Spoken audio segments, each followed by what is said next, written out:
Buenos días a todos. Muchas gracias por estar aquí. Hoy os vamos a hablar desde SGS de un tema que está muy candente. Os vamos a hablar de sostenibilidad y cambio climático. Y para ello contamos con la presencia de dos de nuestros expertos. Noelia Martínez, que es directora de Sostenibilidad y Cambio Climático, y Elena Masilla, que es nuestra directora de Knowledge. Os dejamos con ellas, que os van a contar cosas muy interesantes, o al menos eso esperamos. Muchas gracias.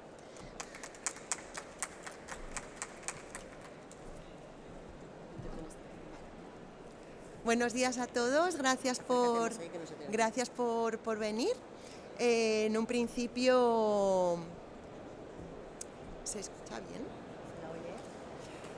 Como ha dicho nuestra compañera Pilar, somos Noelia y Elena y hemos distribuido esta sesión para hablar de la sostenibilidad en el cambio climático como en dos módulos, ¿no? ¿Cuál es el escenario actual y el futuro de la parte más regulatoria y normas de referencia en el sector moda? Y una última parte que sería la foto, que sería más cómo podemos conseguir esa certificación de sostenibilidad o certificación ESG. Para los que estamos menos puestos en el tema de la sostenibilidad, siempre nos gusta empezar estas sesiones recordando que la sostenibilidad no es un tema de ahora, es un tema que ya en el 1987, con lo cual hace muchísimos años, ya se hablaba de lo que era el desarrollo sostenible. El desarrollo sostenible lo hemos oído muchísimas veces, pero al final es asegurar que el desarrollo, nuestra actividad diaria, sea sostenible desde el punto de vista de que nos permita asegurar que se satisfacen las necesidades del presente sin comprometer la capacidad de las futuras generaciones para satisfacer las nuestras propias en el momento actual.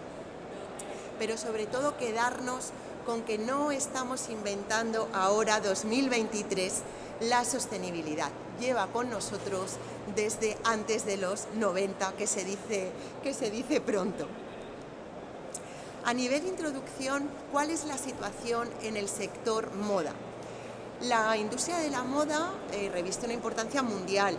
Vosotros que estáis aquí, que estamos en Futur Moda y que por supuesto no hemos dicho que queremos agradecer que hayan contado con nosotros para esta sesión, es un sector de relevancia mundial, ya que crea altos niveles de empleo, de ingresos, de productos en toda la cadena de valor, incluyéndonos a nosotros como consumidores finales, ¿no? Por eso es muy importante, porque al final genera bienestar.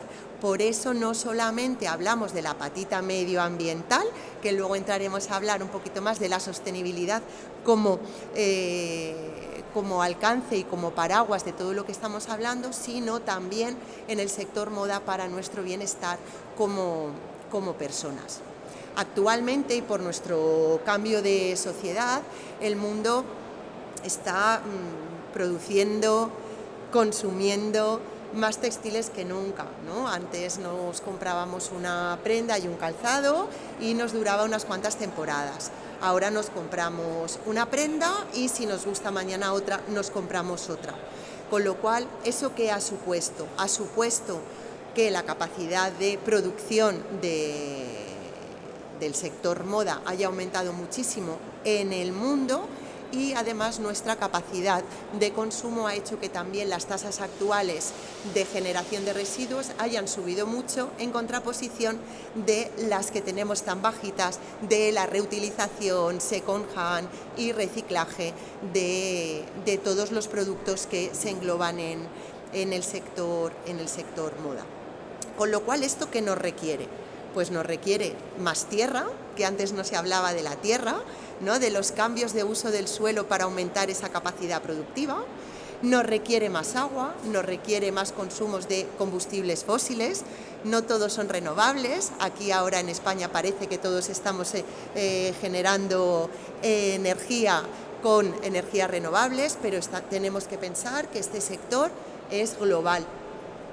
La capacidad de producción no la hacemos aquí, sino que está muy deslocalizada en el mundo.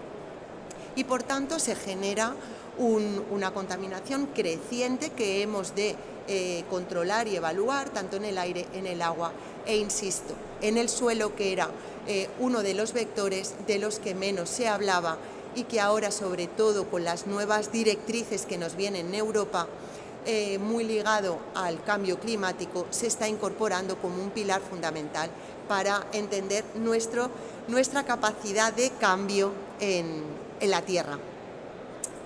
Con lo cual, querer abordar la sostenibilidad y la circularidad, incorporo otro término, en esta industria mundialmente tan diversa, es muy importante. ¿Por qué incorporamos en este punto el término circularidad?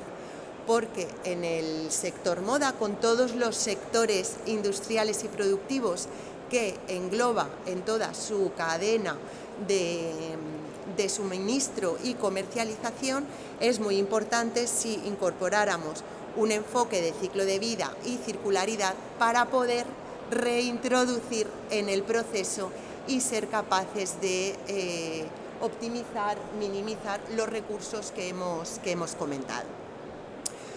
Con lo cual, ¿qué podemos hacer?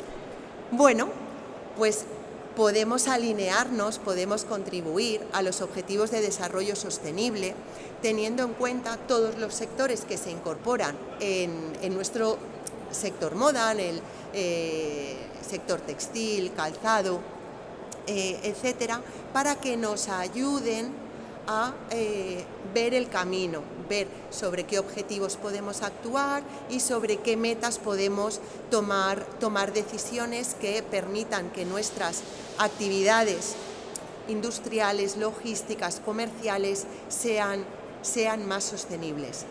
Y en este punto es donde me gustaría incidir en que la sostenibilidad no es medio ambiente. La sostenibilidad, y sobre todo en este sector, es muy importante, tiene tres patitas. La patita ambiental, que muchas veces ha servido de palanca para que la sostenibilidad sea mucho más visible y ahora todos hablemos de lo sostenible que somos, sino también la patita social y la patita de gobernanza. La patita social tiene una parte social del empleado, ¿no?, del trabajador, y una patita social a nivel de cómo podemos mejorar la vida de cada uno de nosotros, que, como digo yo, nos levantamos todos los días siendo personas, trabajemos donde trabajemos y hagamos lo que hagamos, pero somos personas, con lo cual sería esa parte más social. Y la patita de gobernanza sería la del buen gobierno de las organizaciones, de cualquier tipo de organización. Un buen gobierno hace que desde las direcciones de las organizaciones podamos aterrizar y podamos penetrar con estas ideas en todos los niveles de la organización y de la sociedad. Con lo cual, como vemos, es un conjunto de desafíos importantes y que cada sector integrado en el sector moda seguro que algo podemos hacer.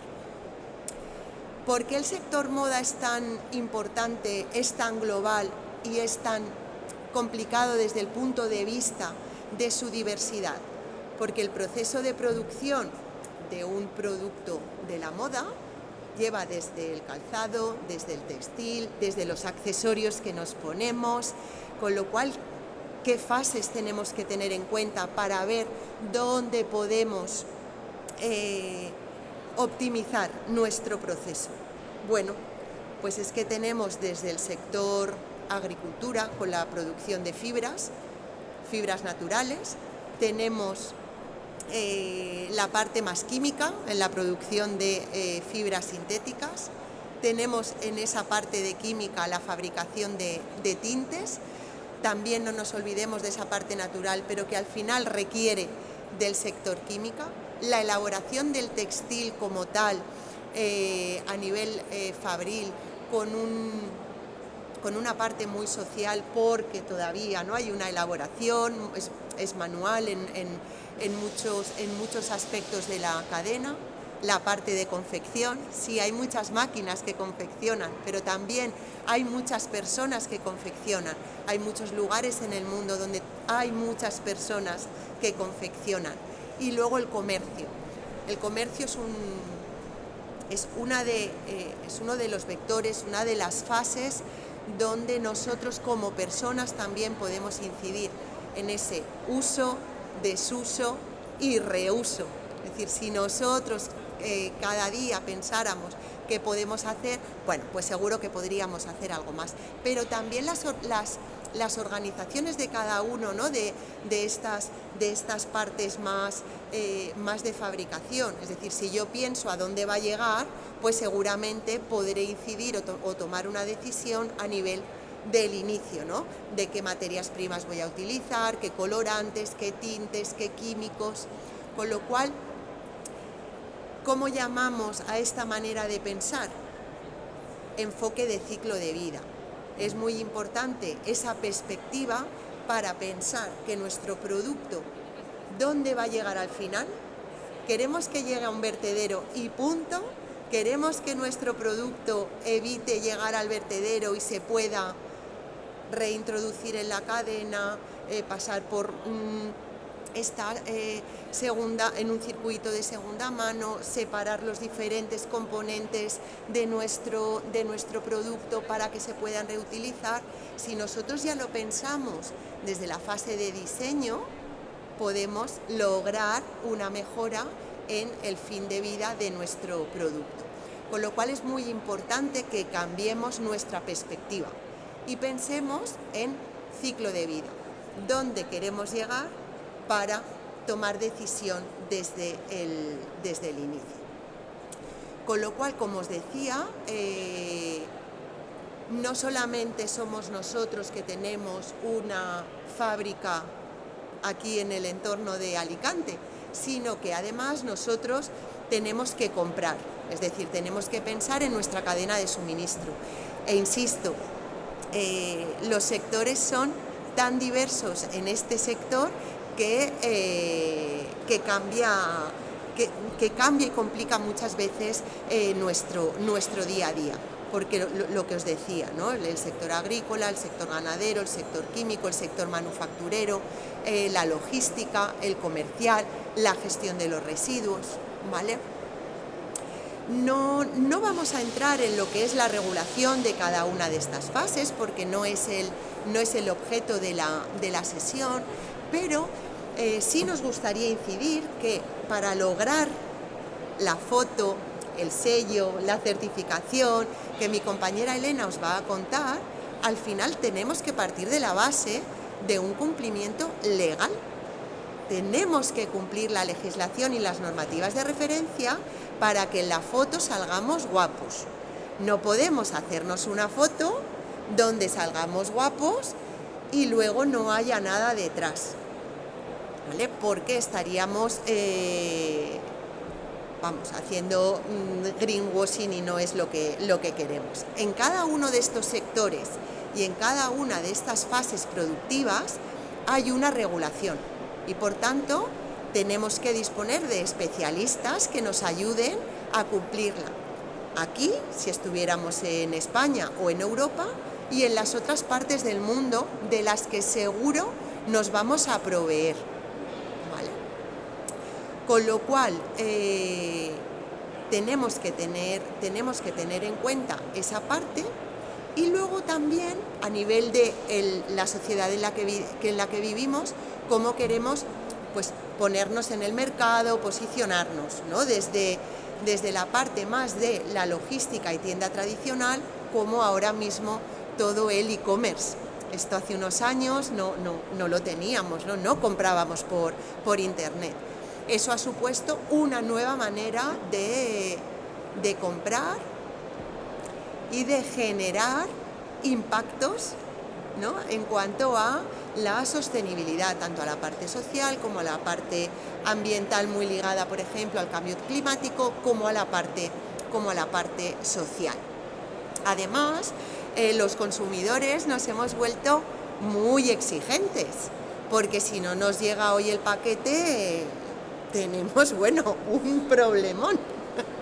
y realmente eso no es así, ¿no? Antes te esperabas al sábado para ir a comprar y ahora parece que tienes que recibirlo, con lo cual ese nivel de exigencia y esa inmediatez en la que estamos inmersos también hace que las organizaciones tengan que cambiar su manera de tomar decisiones y sean muy versátiles, ¿no? Y además con muy buena calidad y un precio muy ajustado, ¿vale? Por mucho que algunos de nosotros podamos estar dispuestos a pagar un poquito más si nos dicen que es pues moda sostenible o que nos puedan asegurar, ¿no?, que se cumplen ciertos requisitos de los que hemos comentado.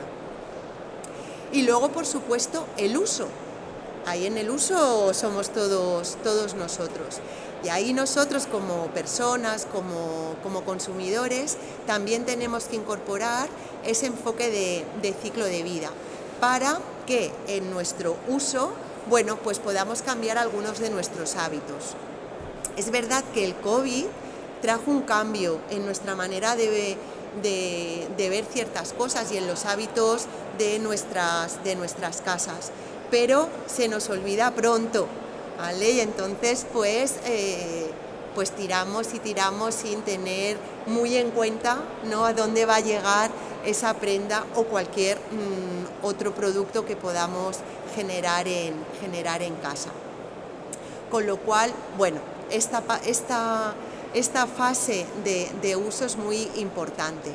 Y luego nos quedaría como última fase el fin de vida de los productos, muy ligada a este uso y al diseño que hacemos desde el inicio de nuestros productos.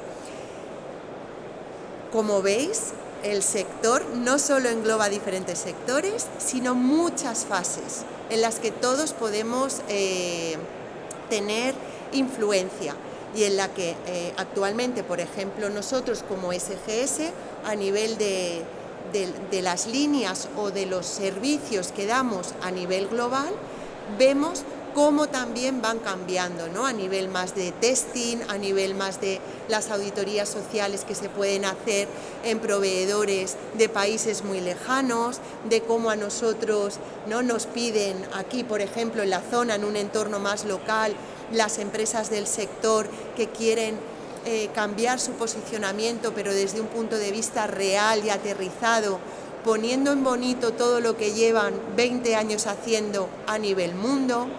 Vemos un cambio, con lo cual, poquito a poquito lo conseguiremos. Dicho esto, si entramos más en la parte normativa, que como os he comentado, no vamos a entrar si le aplica el reglamento X o el Y, es simplemente daros unas pinceladas de lo que nos viene y por qué esa foto que nos hacemos con el certificado tiene mucho trabajo detrás, de análisis, de identificación, de evaluación de los requisitos, de las normas, para que realmente haya una gestión sostenible de mi organización, estemos en el sector que estemos. Con lo cual, para poder llegar, ¿no?, a ese certificado, a ese sello, tenemos que saber en qué punto estamos. Con lo cual, ¿qué manera nosotros recomendamos de hacerlo? Bueno, pues hacernos un diagnóstico. ¿Dónde estamos? ¿Estamos bien? ¿Estamos regular? ¿Estamos mal? ¿Puntos débiles? ¿Puntos fuertes? Para poder evaluarnos y elaborar un plan de acción a corto, medio, largo, que nos permita a nivel organización cuantificar, ¿no?, a nivel de recursos, para poder obtener un retorno real de lo que estamos haciendo, porque al final, como sector, nosotros sí estamos en una tienda, ¿no?, sí que vendemos muy al cliente final, al consumidor final, con lo cual realmente se tiene que ver lo que hacemos, porque si no, nuestro posicionamiento en el mercado no va a ser real, no vamos a poder mejorar nuestras ventas y, como decimos nosotras, podemos ser muy sostenibles, pero si el negocio no es sostenible, no vamos a ser sostenibles, ¿vale? Y con un enfoque de ciclo de vida y mejora continua, es decir, todo el tiempo pensar cómo podemos mejorar. ¿En base a qué haremos esto? Bueno, pues como estamos hablando de un enfoque mundial, aquí nosotros en la Unión Europea, si alguno de vosotros está más metido en la parte regulatoria, pues tenemos regulaciones para dar y vender. Pero a nivel mundo se sale de ese scope, ¿no?, de la Unión Europea. Pero bueno, tenemos a la ONU con un programa para el cambio climático, donde además se centró mucho en el sector textil por la problemática que tenía, principalmente o al principio por la parte más social, luego se enfocó más en la patita ambiental, pero tenemos muchas referencias, ¿vale? Y luego están las normas o estándares con carácter voluntario, ¿no? Hay muchas, como la que a nivel más detallado os va a presentar Elena, que tiene como todo el paraguas de la sostenibilidad. En cuanto al sector concreto, lo que os decía, la ONU tiene un programa con unos papers que marcan unos objetivos, unos hitos y cómo ayudar a las organizaciones del sector en toda la cadena de valor. Y como veréis, incorpora en este documento la sostenibilidad y la circularidad, como comentábamos hace un momentito, y además lo hace a nivel mundo. Este documento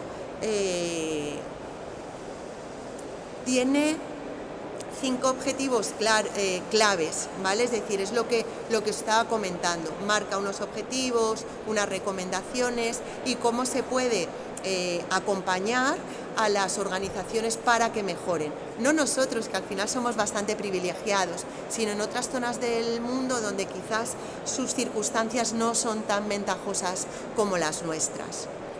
Luego, además, a nivel Europa hay un reglamento del cual además cuelga pues todo el tema de calzado, industria del cuero, el tema químico con el tema de componentes que pueden estar incorporados en mis tintes, en mi piel, en mi caucho de las suelas, todos los miles de componentes que introducimos, hasta el nivel de la hebillita del zapato, si el tratamiento superficial pues se ha hecho en una planta de tratamiento superficial de las de toda la vida, o ha hecho el trabajo de sustituir esos productos químicos para que no contengan X, ¿vale?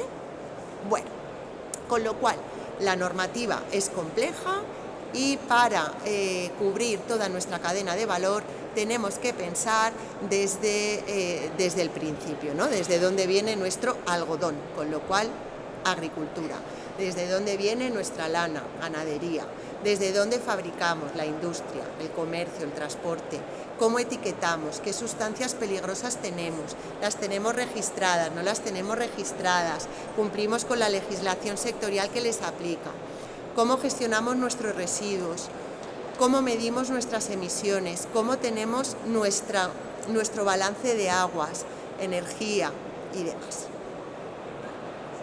Vale.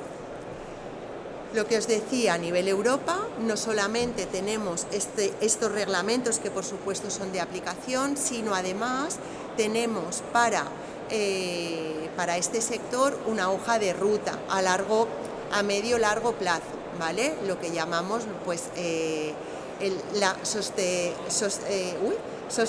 no me sale, moda sostenible, sustainable fashion, ¿vale? Con las oportunidades, es decir, Europa, para que le hagamos caso, lo marca todo como más en positivo, ¿no? ¿Qué oportunidades tiene el sector para que digamos, venga, podemos hacer algo, ¿no? Si nos lo marcaran desde el punto de vista de estamos fatal, pues nos vendríamos un poquito abajo, ¿vale? Entonces, esta hoja de ruta nos marca como un primer hito 2025, luego sabéis que a nivel de los planes de descarbonización y demás, ¿no? Tenemos 2030 y 2050, ¿vale? Y en esta hoja de ruta incorporan, súper importante, el Life Cycle Thinking, que es lo que decía de la perspectiva de ciclo de vida, y todo el tema de trazabilidad, que va muy ligado a lo que os decía de dónde venimos y dónde vamos, ¿vale? Además, en esta hoja de ruta hay también unos documentos, es decir, que no empezamos de cero cuando nos ponemos a trabajar sobre esto. Hay unos documentos de referencia donde en este caso nos marcan en cuanto a circularidad, pues 12 puntos específicos del sector y luego 6 condiciones que nos van a permitir dar transversalidad para poner más en práctica estos 12 objetivos. Con lo cual, ¿cuáles son nuestros retos? Bueno, pues yo pondría encima de la mesa que si os hablaba que en los 90 ya definimos qué era desarrollo sostenible, hay otro granito que viene del 2015, que es el Acuerdo de París, donde nace todo el tema de los ODS y los pactos mundiales de cambio climático, ¿no? De donde se han ido desarrollando, lo que os acabo de comentar, de 2030, 2050 y los planes de descarbonización.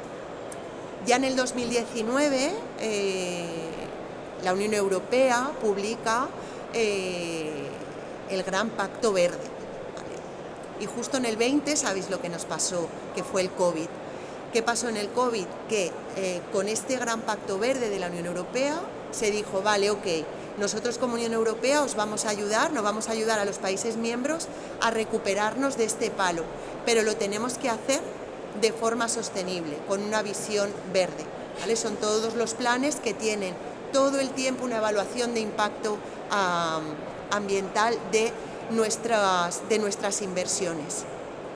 Ahora mismo, ligado a estos planes, la Unión Europea está trabajando, ya es una realidad, con reglamentos publicados y las notas delegadas que van aterrizando, ¿no?, este tema, sobre todo en la parte de taxonomía, que es la taxonomía de la Unión Europea, que clasifica a las organizaciones, más que a las organizaciones, disculpad, a las actividades, para que todos nos podamos comparar, ¿vale? Para que lo que nosotros publiquemos podamos ver, ¿no?, dónde estamos a nivel de sectores y de actividades.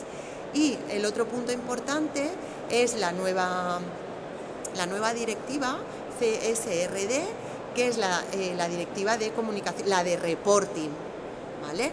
Los informes de estados no financieros, con las memorias, intenta consolidar todo lo que veníamos haciendo para que todos lo hagamos de la misma manera y nos midamos de la misma manera, ¿no?, con unos indicadores y demás. Todo esto, ¿para qué? Para evitar el greenwashing. Es decir, la Unión Europea, y a nivel mundo es algo muy global, lo que se evita es que estemos publicando, comunicando a los consumidores finales, a nuestros clientes, aspectos que no hayan sido medidos, que no sean trazables, que no podamos demostrar, ¿vale? Bueno, pues dicho esto, ¿cuál es el impacto, no? ¿Cuánto de sostenibles somos? ¿Qué podemos hacer? Bueno, pues el impacto ESG, que lo habréis oído muchas veces, sería la manera de hablar de sostenibilidad con sus siglas. ESG es Environmental, Social and Governance, que son las 3 patitas que os comentaba: medio ambiente, social y gobernanza, ¿vale? Ese impacto ESG, ¿cómo lo medimos? Bueno, pues lo tenemos que medir con esa evaluación de impacto que os comentaba, con esa perspectiva de ciclo de vida, teniendo en cuenta al menos, ¿no?, 5 categorías de impacto. ¿Cuáles serían? Bueno, pues la sociedad y la comunidad local, la cadena de valor, nuestros grupos de interés, aguas arriba, de dónde vienen nuestras materias primas, nuestros productos, quién nos fabrican nuestros componentes, por supuesto los empleados, los trabajadores, nuestros colaboradores, y en este sector en concreto, los consumidores finales, nuestros clientes que van a vestir, se van a poner nuestros productos. Con lo cual, tenemos muy identificado sobre dónde nos tenemos que evaluar. Además, en la Agenda 2030, que os decía que el primerito era 2025, pero que no se nos puede olvidar el objetivo 2030 y el 2050, tenemos una agenda. Y en esa agenda hay un punto concreto que habla del sector textil. Hay una estrategia textil en la Unión Europea.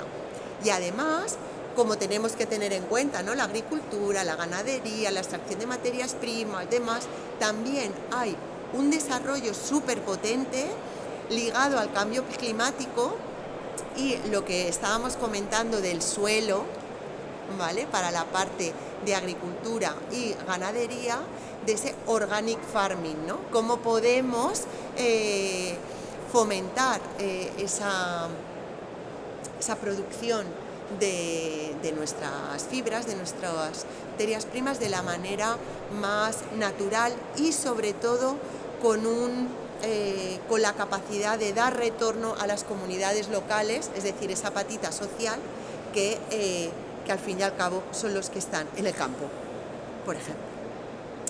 Bueno, por ir aterrizando antes de pasar a esa parte más de certificación, simplemente daros unas pinceladas, ¿no?, de esto que hemos comentado de nos tenemos que medir para podernos comparar.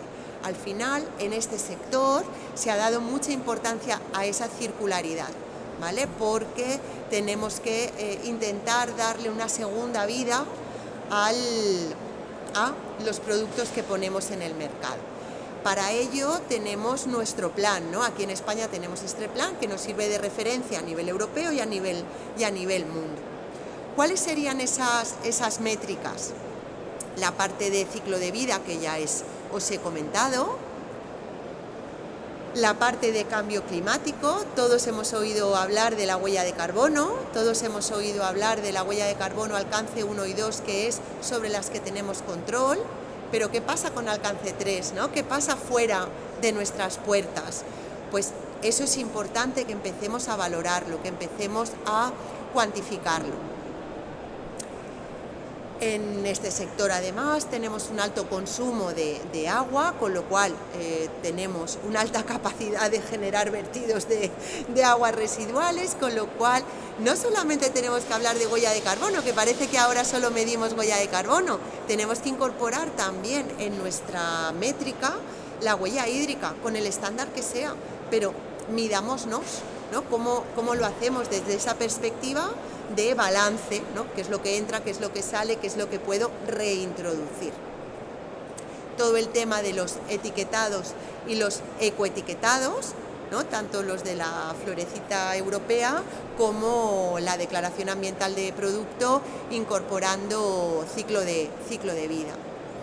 A nivel de residuos, plantearnos residuo cero. ¿Cuántos de nuestros residuos no van a vertedero? ¿Lo estamos midiendo o se lo damos al gestor y nos olvidamos? ¿Vale? ¿Qué capacidad tiene el cliente final de hacer algo con nuestro producto, con nuestra ropa? Bueno, pues todo eso poquito a poquito. Y luego, como novedad, como punto emergente, toda la parte de biodiversidad y paisaje, ¿vale? ¿Cuál es el impacto de mi proyecto, de mi organización en el entorno más natural? Con lo cual, ¿qué queremos conseguir? Al final queremos conseguir una imagen de marca sostenible real, no por ponernos un sellito, el que sea, somos más sostenibles, ¿vale? Con lo cual, hasta para ponernos el sellito a nivel de las Naciones Unidas, hay también un paper, ¿no?, una guía que bueno, pues que marca un poco las normas, ¿no? No podemos poner la etiquetita con una florecita del algodón y entonces ya es algodón sostenible, ¿vale? Quiero decir, pongo ese ejemplo como miles de los que podemos ver nosotros en las tiendas, con lo cual todo está bastante regulado. Por darle paso a mi compañera Elena, simplemente deciros que auditorías hay muchas, desde la patita más social, desde los programas de auditorías que se pueden conocer más en el sector textil como Textile Exchange, el que liga con los Objetivos de Desarrollo Sostenible, BCI, HIC Index, muchísimos de los que podemos ver en este mundo y que realmente son interesantes y que nosotros tenemos que evaluar. Y dicho esto, ¿no?, para que nos hagamos una foto, doy paso a Elena, que va a centrarse mucho más en cómo tendríamos que hacer una certificación ESG. ¿Vale? Muchas gracias y si tenéis alguna preguntita al respecto. Gracias. Ay, perdona. Un momentito, que te dan el micro.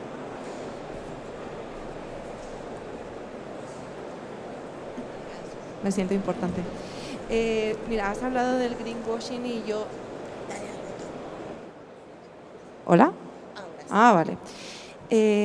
Has hablado del greenwashing y me gustaría preguntarte si la Unión Europea tiene alguna normativa para penalizar el greenwashing en las empresas de fast fashion, por ejemplo. Claro, a ver, la Unión Europea,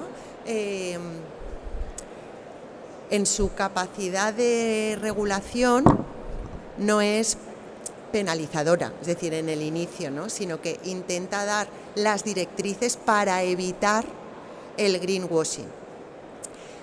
Cada vez aprieta más, porque si no le hacemos caso, pues entonces al final es más penalizante, pero es mucho más, marca esas reglas e intenta que el mercado te aparte, ¿no?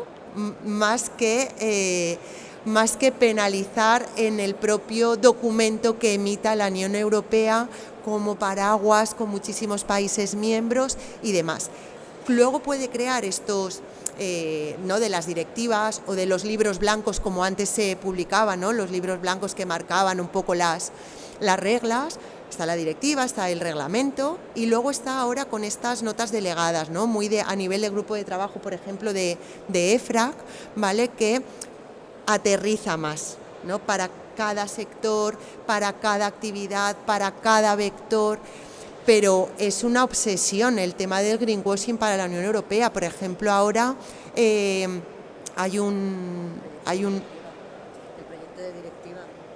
está el proyecto de directiva y el reglamento que le da una vuelta de tuerca a cómo comunicar, ¿vale? A nivel de por ejemplo, de los etiquetados. Tú no puedes decir...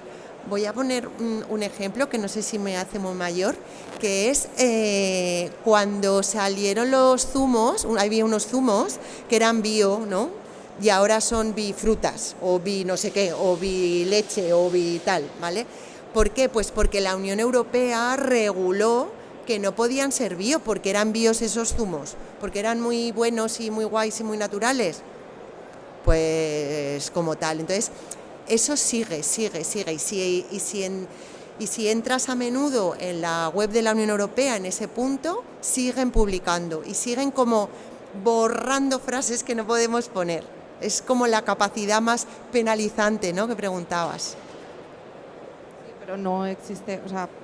Uy, no te oigo nada. Queda en manos de las empresas y bueno, y del mercado seguir o tener esa buena línea, ¿no? Bueno, eso por supuesto, pero como he dicho antes, por ejemplo, hay un antes y un después del COVID, ¿vale? Nosotros como consumidores, como hemos generado una preocupación, entonces ya lo miramos, ¿vale? Es decir, lo tenemos en cuenta, ¿no? Nuestra capacidad de decisión. Sí, que te has quitado. Lo tenemos en cuenta nuestra capacidad de decisión más que antes y por tanto las empresas cada vez menos se la juegan, diría yo. Aunque también hay algunas que se la juegan. A veces yo creo que por desconocimiento más que por que lo hacen a propósito. Como dice Noelia, no es que haya una penalización, aunque sí que hay una propuesta de directiva que está enfocada a evitar el greenwashing, que va muy relacionada con el tema de qué se comunica de acuerdo a los productos. Pero, por ejemplo, con esta certificación que voy a hablar ahora y con, ya sabéis que hay unas memorias de sostenibilidad que las empresas están reportando, ¿no?, lo que hacen en estas 3 patitas de social, gobernanza y medio ambiente. Entonces, las memorias no es obligatorio, salvo si por ley les aplica el estado de información no financiera, que ahí sí que tiene que haber una verificación externa y además están obligadas las empresas a publicar esas memorias en su página web, las que cumplen con los requisitos, pero las que están basadas en GRI tienen como opción, sobre todo si dicen que están basadas en GRI, ya no es una opción, es una obligación de verificar su memoria por una entidad externa. Entonces, en esa verificación, que es esa fotito que dice Noelia, porque esto veréis que no es una foto, esto es un vídeo de lo que voy a hablar yo ahora, más que una foto, ¿vale? Pero bueno, en esa fotito que se hace de una memoria de sostenibilidad de una empresa por una entidad externa, se comprueba que todo lo que están comunicando en tema de sostenibilidad, y ahí también se puede incluir, se debería, el que haga esa verificación, ver lo que se está comunicando en la página web, porque eso entra dentro de la responsabilidad en el marketing, ¿vale? Entonces, que todo eso tiene una base y que todo eso no lo está haciendo el departamento de marketing por su cuenta, como pasa en algunos casos, sin de verdad estar comprobando con el resto de la organización que eso se está realizando como se dice, porque a veces no es lo que se dice, sino cómo se dice, ¿vale? Entonces, eso sí que existen unas herramientas para poder las empresas luchar contra ese greenwashing para el que lo esté haciendo, y sería la parte de la verificación, ¿vale? Gracias. ¿Ya no hay más preguntas con respecto a mi compañera o sigo entonces yo con mi parte? Vale, pues bueno, me voy a presentar muy brevemente. Noelia nos ha presentado a sí misma, pero bueno, ¿te quieres presentar? Pero como tenía preparada la transparencia, bueno, pues nada, yo soy ingeniero agrónomo, llevo 22 años auditando sistemas de calidad, seguridad, medio ambiente y health, calidad, seguridad, medio ambiente, ya está, lo he dicho todo, y seguridad alimentaria. Y bueno, pues ahora me estoy dedicando mucho, como bien ha dicho Noelia, la sostenibilidad no es una cosa que nos hayamos inventado ahora, la sostenibilidad existe siempre, porque si las empresas no fueran sostenibles, no estarían ahí. O sea, que decir, en cierto modo una empresa tiene que ser sostenible, lo que pasa es que sí que es verdad que hoy en día esa sostenibilidad ya no se mira solo de cara a que yo esté como estoy, sino que voy a pensar en lo que va a ocurrir en un futuro y cómo voy a dejar el mundo a nuestros hijos, a nuestros nietos, etcétera, ¿no? Que sería un poquito ese ir más allá que se ha ido en este campo. Y bueno, pues ya yendo a lo mío, vamos a ver en primer lugar qué es lo que es la certificación SG de SGS, que no es una norma, ¿vale? Es una certificación, y ahora explicaré por qué no es una norma en sí. Los beneficios de estar certificados, que un poquito viene en relación a la respuesta a la pregunta que has hecho antes, ¿vale? Los estándares, la metodología de una auditoría de certificación, qué estándares están relacionados con la sostenibilidad, y entonces entenderéis por qué la sostenibilidad es todo, cuando veáis todos los estándares, qué criterios se siguen para realizar la auditoría, cómo es el proceso y las empresas que ya están empezando a certificarse en este estándar. Entonces, es un esquema de certificación no acreditado.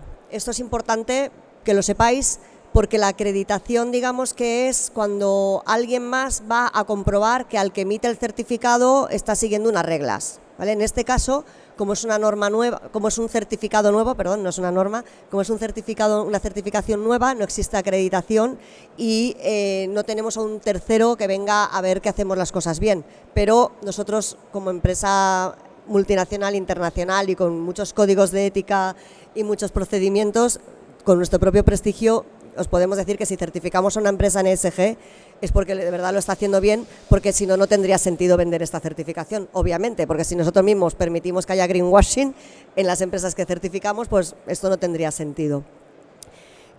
Los criterios de certificación lo que proporcionan es un enfoque estándar de cuáles son las mejores prácticas de las empresas de lo que existe y por eso nos hemos basado en las normas ya existentes y aparte de lo que están haciendo las demás empresas en su sector, que ahora veréis que esto es lo que llamamos un análisis de materialidad que forma parte de nuestro enfoque, ¿vale?, de auditoría. Entonces, como beneficios, bueno, pues si nosotros podemos tener un certificado, nos va a permitir demostrar de alguna forma, o sea, aquí sí que salimos bien en la foto porque tenemos la foto que es el certificado, pero lo que vamos a hacer para conseguir esa foto es un vídeo, es un sistema de gestión. Si no tenemos un sistema de gestión adecuado, no nos van a hacer esa foto, ¿vale? Una memoria sí que es una foto. Una memoria es en un momento determinado, estoy contando mis indicadores, estoy contando qué políticas tengo, etcétera, etcétera. Si yo voy más allá e implanto un sistema de gestión ESG, lo que voy a hacer es mejorar continuamente, que esa foto sea día a día, que sea un vídeo, que siempre estemos mejorando. Entonces, como ya he dicho, nos va a ayudar a crear mecanismos de mejora continua, nos va a ayudar a evitar el greenwashing, porque además la tercera parte independiente me va a mirar lo que estoy diciendo y lo que hago, ¿vale? Entonces ahí, si no lo estoy haciendo bien, esa tercera parte independiente, que seríamos nosotros, va a decir que no te puedes certificar o que tomes medidas correctoras antes de dar el certificado. Y nos va a dar una ventaja competitiva para entrar en nuevos clientes, mercados, nichos, etcétera. De hecho, esta certificación permite a las empresas poder entrar en los, no sé si habéis oído hablar de los famosos ratings de sostenibilidad, que son unas plataformas donde las empresas cuentan qué cosas hacen bien en sostenibilidad y en base a eso obtienen una puntuación. Pues estas certificaciones permiten demostrar estas cosas y obtener más fácilmente esas puntuaciones. Y por supuesto, como sistema de gestión que es y un diagnóstico que nos va a tener que hacer antes de poder implantar este sistema, nos va a ayudar a poder alcanzar de manera consciente y estratégica los objetivos de sostenibilidad. Porque las empresas, lo que les pasa hoy en día es que tienen tantas normas, tanta legislación, tantos clientes pidiendo, tantos competidores que están un poco perdidas a la hora de cómo ir hacia adelante en su estrategia de sostenibilidad. Entonces, implantar un sistema ESG puede ayudar a las empresas a poder tomar ese camino de una forma más ordenada. La metodología para auditar esta norma consiste en primer lugar comprobar la integración de los estándares de todo lo que a una empresa debe de cumplir, pues como ya ha ido indicando Noelia en el sector textil, pues las diferentes fases que entrarían dentro de la cadena de valor de una empresa, ¿vale?, para poder conseguir la certificación y para poder cumplir con la sostenibilidad. Y luego, como veréis, la norma está alineada con unos estándares ISO, o sea que viene de otras normas. Entonces, si podemos ir cumpliendo con cada una de estas normas, no tenemos por qué estar certificados, sí que deberíamos de tomarlas como ejemplo y como referencia. Eso nos podría ayudar a certificarnos en ESG. Luego, es importantísimo, y sobre todo porque vamos a tener que tener unos objetivos, porque cualquier norma y cualquier sistema de gestión de mejora nos va a pedir unos objetivos, es el poder hacer un benchmarking o una evaluación de lo que se llama en el mundo de la sostenibilidad de la materialidad. Es qué nos están pidiendo nuestras partes interesadas, qué están haciendo nuestros competidores, qué quieren nuestros consumidores, qué legislación se nos viene encima. Pues todo eso es un ejercicio que deben de hacer las empresas antes de implantar este sistema de gestión para poder establecer una estrategia y unos objetivos. Nosotros, antes de hacer la auditoría, también hacemos esa evaluación de materialidad, miramos qué hace la empresa, miramos qué noticias hay sobre la empresa, porque si vemos que la empresa tiene una noticia que dice que tiene a los trabajadores ilegales, pues obviamente en la auditoría vamos a ir a ver qué ha pasado ahí, porque es importante, ¿no?, saber lo que se está contando por ahí. Y luego, pues también, qué hacen los competidores y los clientes para ver cuáles son las mejores prácticas, porque cuando la empresa defina sus objetivos, tendrán que estar de acuerdo con lo que se pide a ese tipo de empresa. Es decir, si tenemos una empresa muy chiquitina, donde solo tenemos una carretilla eléctrica, o sea, eléctrica no, de gasoil, y esa empresa se dedica a la confección, pues obviamente tener un objetivo basado en reducir emisiones no va a tener mucho sentido si no pensamos en la parte de la confección, en la parte de ergonomía de los trabajadores, de turnos de trabajo, de todas esas cosas que normalmente así a priori va a tener más sentido. Pues esas cosas son las que se van viendo en este tipo de auditorías, que todo lo que se plantea tiene sentido con lo importante desde el punto de vista de la sostenibilidad para la empresa. Y luego la auditoría se hace basada en procesos. Es decir, se hace una revisión de la documentación que tiene la empresa, obviamente algo tiene que tener documentado para poder verlo, pero también se mantienen muchas entrevistas y por supuesto se visitan todas las instalaciones para ver esa empresa cómo es y basarnos en los hechos.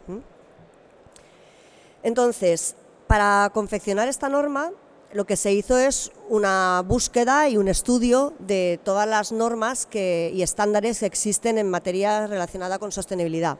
Entonces, nos hemos basado en lo que dice los estándares de informes de sostenibilidad, como puede ser GRI, SASB, A1000, estándares y políticas asociadas con sostenibilidad, estándares de industria, porque luego también cada industria elabora sus propios estándares haciendo guías y recomendaciones de hacia dónde hay que ir según el tipo de aspectos ambientales que podamos tener o aspectos sociales, etcétera.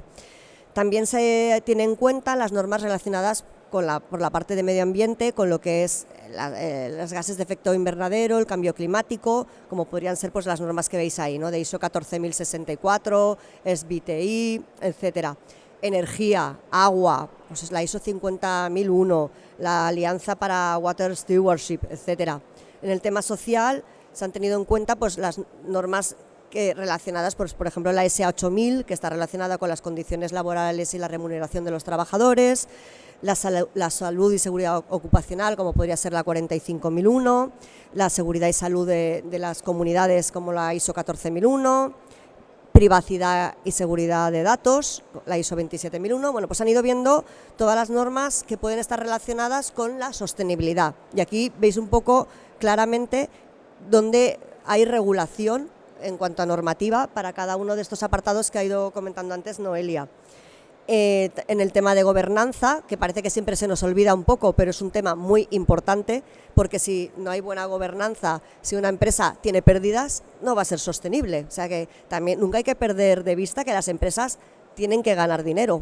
Y aunque suene mal, porque hasta parece políticamente incorrecto, si una empresa no gana dinero no va a poder pagar a sus trabajadores. Entonces, también es importante la gobernanza y que eso se haga de una forma ética y evitando corrupción, etcétera, que es también la parte que se ve aquí. Pero también se ve que la empresa tiene buenas cuentas y que está trabajando adecuadamente.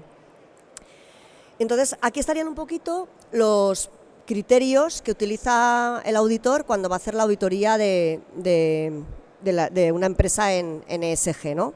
Por un lado, en la parte de gobernanza, va a preguntar sobre qué política y qué gestión está realizando de la sostenibilidad. Entonces, pide que haya una política, eso sí, aquí sí que tiene que haber una política, puede ser una sola o pueden ser varias, ¿no? Una medioambiental, una social, una de gobernanza, pero tiene que existir una política porque es la guía y el motor que va a impulsar a la organización y es el compromiso de la dirección, porque si no hay un compromiso de la dirección no vamos a ningún lado, ¿vale?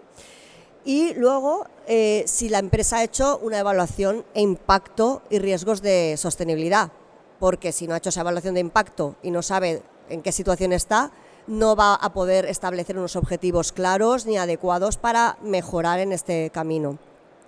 Luego se comprueba que tiene un sistema de gestión de sostenibilidad.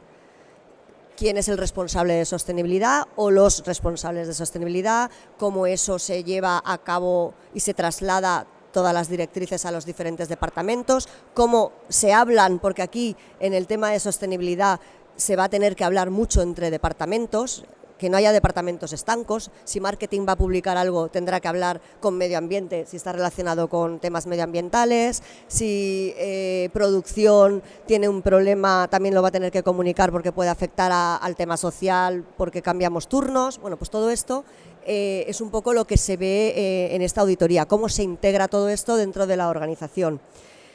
Y luego, pues, por supuesto, el tema de las emergencias. Tiene que tener la empresa identificadas sus emergencias y cómo llevarlas a cabo. Eso sería más medioambiental, lo que pasa es que sí que entra dentro un poco de la política y la gestión. Cómo participan las partes interesadas. Esto, por ejemplo, es una cosa obligatoria si quieres hacer una memoria GRI, y también con la nueva directiva que ha comentado antes de Noelia, que va a ir un poco obligando a las empresas a hacer esa memoria que antes era voluntaria y ahora se va a convertir en obligatoria, porque dice que hay que consultar a nuestras partes interesadas. A lo mejor yo creo que es súper importante reducir emisiones y luego resulta que a mis consumidores no les interesa porque creen que por el sector en el que estoy, que es el sector textil, pues, o el sector moda, a lo mejor es más importante que comunique y que tome acciones sociales, porque es un aspecto hoy por hoy más importante frente a una emisión. Estoy hablando por hablar, pero bueno, que es importante saber un poco, pero puede pasar, ¿no? Saber mis partes interesadas qué quieren. Ahí, pues como ha dicho Noelia, en partes interesadas, aparte de los consumidores, están nuestros clientes, están los gobiernos, están los competidores, también es importante ver qué hacen los competidores, etcétera. Luego nos pasaríamos a la parte de mecanismo de resolución de reclamaciones. En esto ha salido una legislación en España que habla sobre el tema de cómo comunicar por parte de, no solo de los empleados, sino también de proveedores y de clientes, que ha habido una denuncia, porque yo puedo detectar como proveedor que la empresa me está presionando para bajar precios porque es mi único cliente. Entonces, todas esas cosas legalmente tienen una penalización. Entonces, las empresas hoy por hoy tienen que tener ese mecanismo. O sea que si una empresa cumple con la legislación en España, teóricamente esa parte pues la tendrá bastante solucionada, que es lo que se ve en el punto de mecanismo de resolución de reclamaciones. Reclamaciones de clientes, por supuesto, etcétera.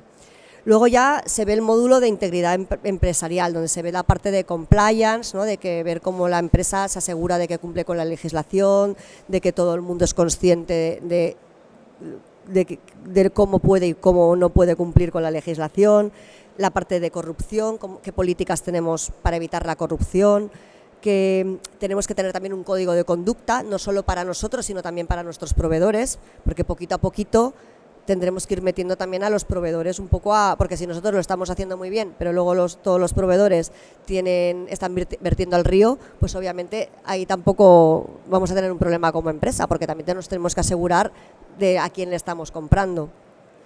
Y luego la parte de gestión de canal de denuncias, pero ya más también la parte interna, de cómo los trabajadores pueden comunicar si están sintiendo presión por sus propios jefes para hacer una cosa a lo mejor no debida para poder producir más rápido. Eso, por ejemplo, en tema de alimentación está muy implantado, porque hay mucha preocupación, ¿no? De que un producto salga sin seguridad, sin la adecuada seguridad alimentaria al mercado. Entonces, por ejemplo, en el caso de la alimentación, las empresas que están certificadas en unas normas que son IFS y BRC, están obligadas a tener ese canal de denuncia para que si un trabajador, su jefe le ha dicho que se salte a hacer un análisis porque tiene que salir el producto ya, porque si no el cliente tal se enfada, ese trabajador lo puede anónimamente comunicar para evitar luego represalias, ¿no? Entonces, bueno, pues estas son cosas que se ven también aquí. Gobierno corporativo, como os he comentado, también se ve no sé cómo vamos de horario, pero bueno, yo sigo. Es que ahí no lo veo. ¿Dónde está? Nos vamos un poco de la hora, pero como veo que seguís, yo sigo. Entonces, bueno, en la parte de gobierno corporativo, lo que os comentaba, que la empresa está funcionando bien, que tiene un buen liderazgo, que sus directivos transmiten bien esto, se mira temas hasta de cómo se controla internamente el tema de remuneraciones, igualdad en el pago, a los accionistas minoritarios que se les tiene en cuenta también, ¿vale? Y luego la parte de divulgación y transparencia, o sea que, pues eso, cómo estamos siendo transparentes de cara a la sociedad. En este sentido, lo que se mira son la legislación existente, o sea, que decir, si la empresa se audita en España, miraremos qué normas existen en cuanto a divulgación y transparencia en España, y si es en China, pues será en China. Eso, claro, no, lo que pasa es que sí que se pide el mínimo de cumplimiento de la legislación y luego un poquito más allá, que es lo que la norma pide, ¿no? Pero como mínimo siempre se va a pedir el cumplimiento de la legislación.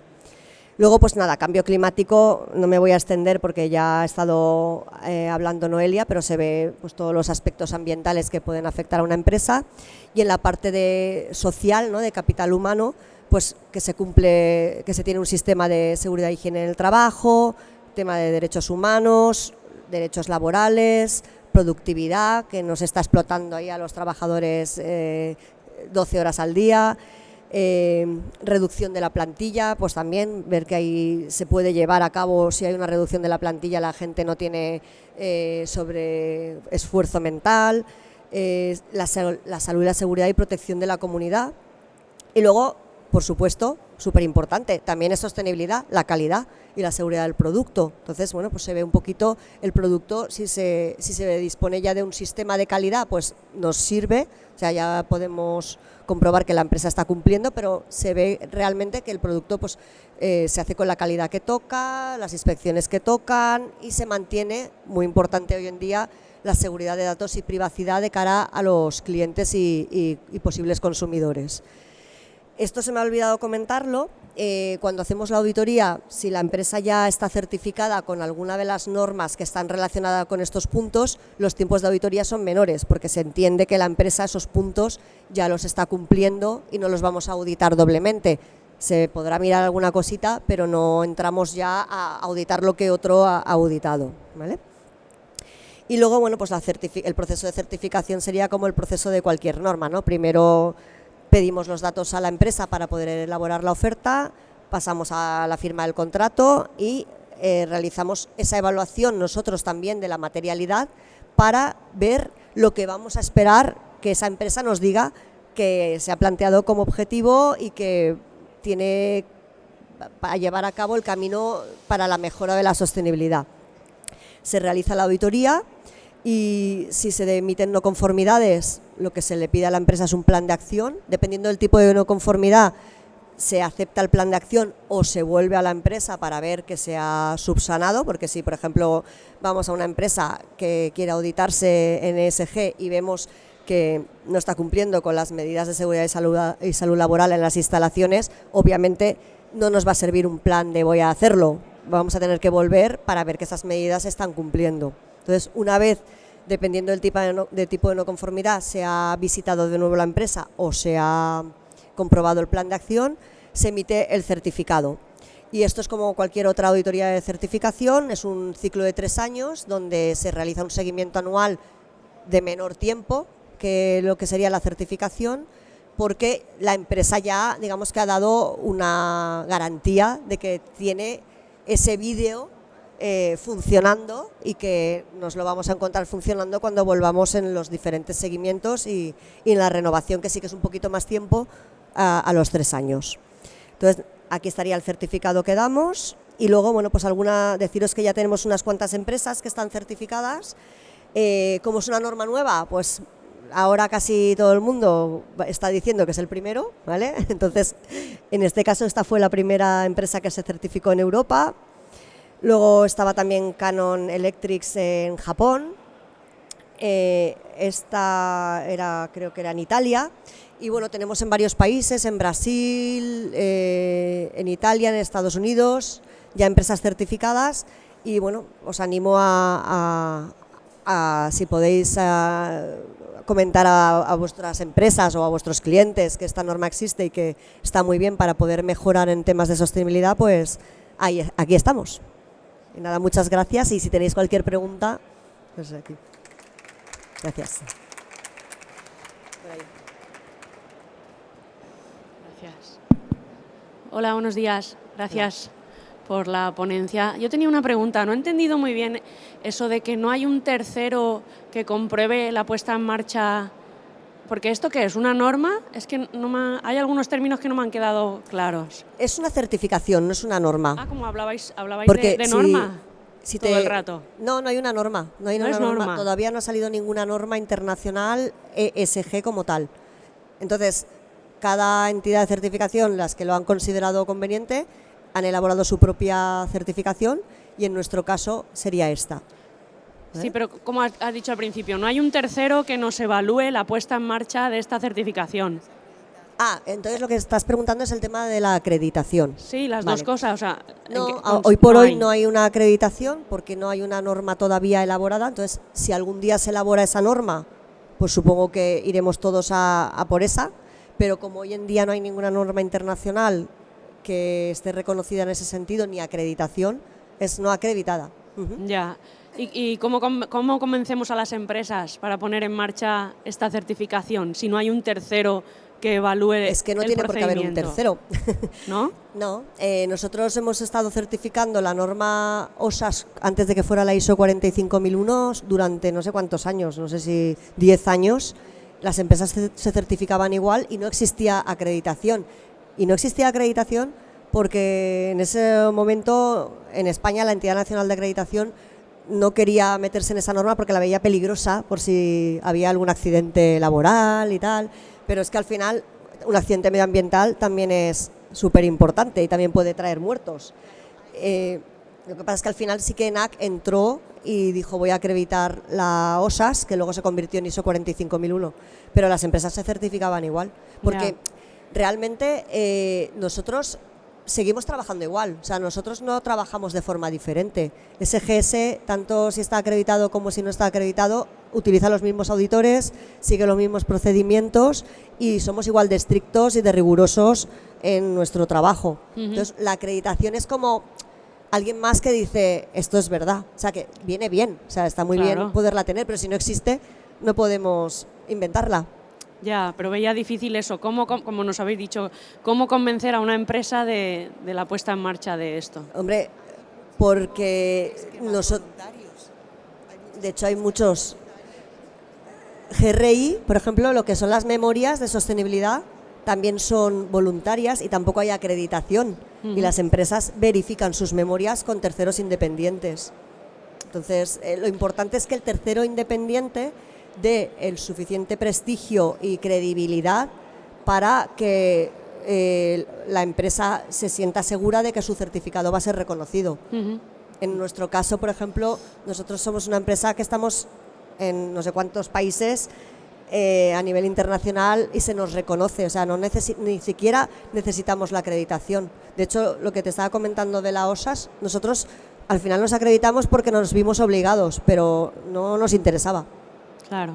Vale. Pero no por nada, sino porque para acreditarte hay que pagar un precio, o sea, no era porque no fuéramos a cumplir nada, sino por el coste de una acreditación. Muchas gracias. Nada. ¿Alguna pregunta más? Pues nada, muchas gracias.